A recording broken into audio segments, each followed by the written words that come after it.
passed on to its third reading. Page 26 of the calendar, House Bill 2074, a bill to amend and reenact Section 2.234 of the Code of Virginia and other sections of the Code relating to environmental justice, interagency working group, reported from Agriculture, Chesapeake, and Natural Resources with substitute, and reported from Appropriations with substitute. The delegate from Newport News, Delegate Simonds. Madam Speaker, I move the adoption of the Agriculture and our committee amendments, and I hope that the House will reject that motion. Shall the committee substitute from ACNR be agreed to? As many as favor the motion will say aye. Those opposed? No. Nay. The substitute is not agreed to. Delegate Simonds. Madam Speaker, now I move the adoption of the Appropriations Committee substitute. Shall the Appropriations Committee substitute be agreed to? All those in favor say aye. Aye. Those opposed? The Appropriations Committee substitute is agreed to. Delegate Simonds. HB 2074 builds on work done last session in the Environmental Justice Act as we strive to do better in Virginia with equity in all aspects of daily life. The bill directs each secretariat to adopt an environmental justice policy and adds to the code an interagency environmental justice working group. The bill then directs this working group to evaluate current air quality monitoring policies from the lens of environmental justice. The bill also requires localities to begin taking into account environmental justice in their comprehensive planning process, which is based on recommendations from a DEQ study, which showed the importance of environmental justice consideration at all levels of government in their planning. I hope it will be the will of the body to engross the bill and pass it on to its third reading. The delegate from Middlesex, Delegate Hodges. Thank you, Madam Speaker. Will the delegate from Newport News yield for a question? Will the delegate yield? I yield. The delegate Thank yields. you, Madam Delegate Speaker. Hodges, you have the floor. Thank you, Madam Speaker. I would ask the delegate, when looking at the definition of environmental justice on 32 through 34, basically in simple terminology, what we're saying is it's the fair and equitable distribution of environmental laws, regulations, and policies. Is that a fair statement? Delegate Simonds. I would answer that yes, it is. Thank you, Madam Speaker. Follow up one more question. Will the delegate yield? Thank you, Madam Speaker. I see starting on line 63 that the bill requires agencies to adopt an agency-specific environmental justice policy that requires an evaluation of the environmental justice consequences of any covered agency. It requires a consideration of the environmental justice consequences or cumulative impacts of the administration of regulations. Now let's take this part of the bill and apply it to 23 laws and regulatory programs that deal with water quality and water resource management to protect the bay. So we're looking at, say, Chesapeake Bay Act, septic, the inability basically for folks to mitigate flooding in a cost-effective manner and in a responsible way.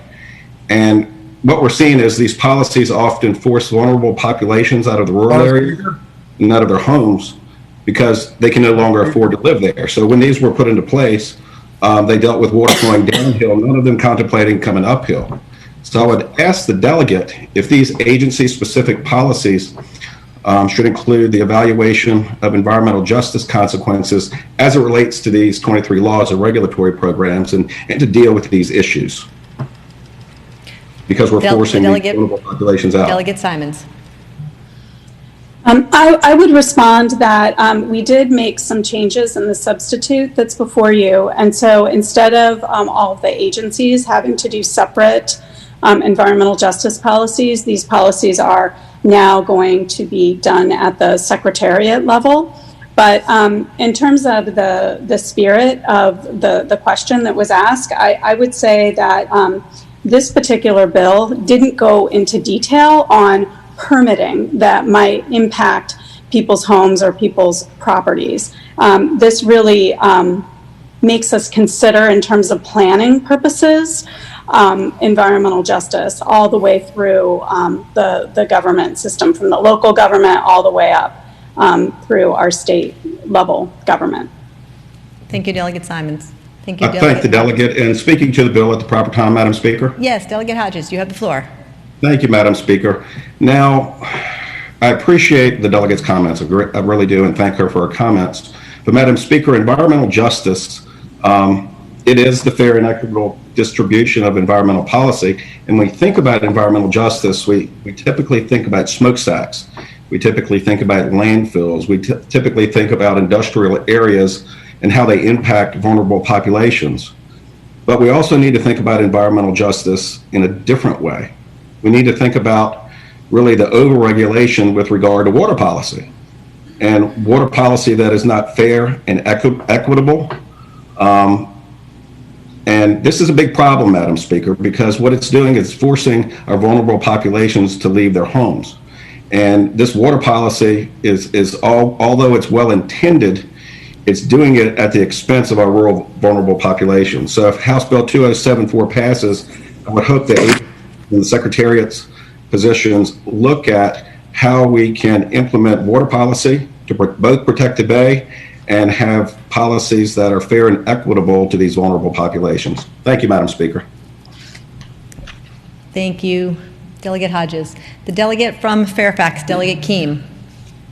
Thank you, Madam Speaker. Just speaking briefly to the bill. Delegate Keem, you have the floor. Yeah, thank you, Madam Speaker. And ladies and gentlemen of the House, I appreciate the great effort that the delegate from Newport News has done to bring this bill here. And many of us in this chamber have worked on these issues for a while. I also want to thank the question from the delegate from Middlesex, because I think he raises a really important point that I think we have to emphasize.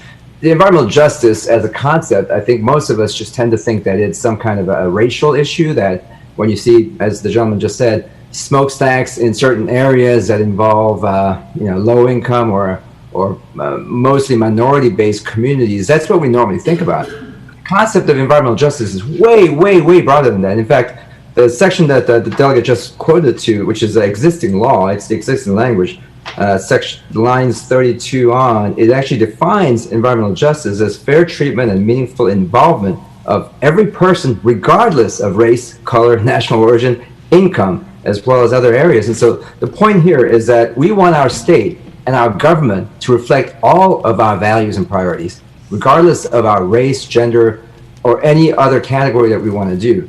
And as the government approves, licenses, or enforces our decisions that impact the economic lives of all of us, we want us to be sensitive to every single community. So this is not an issue about protecting minorities over non-minorities. This is about protecting those that are disproportionately harmed from an ability to find a better option.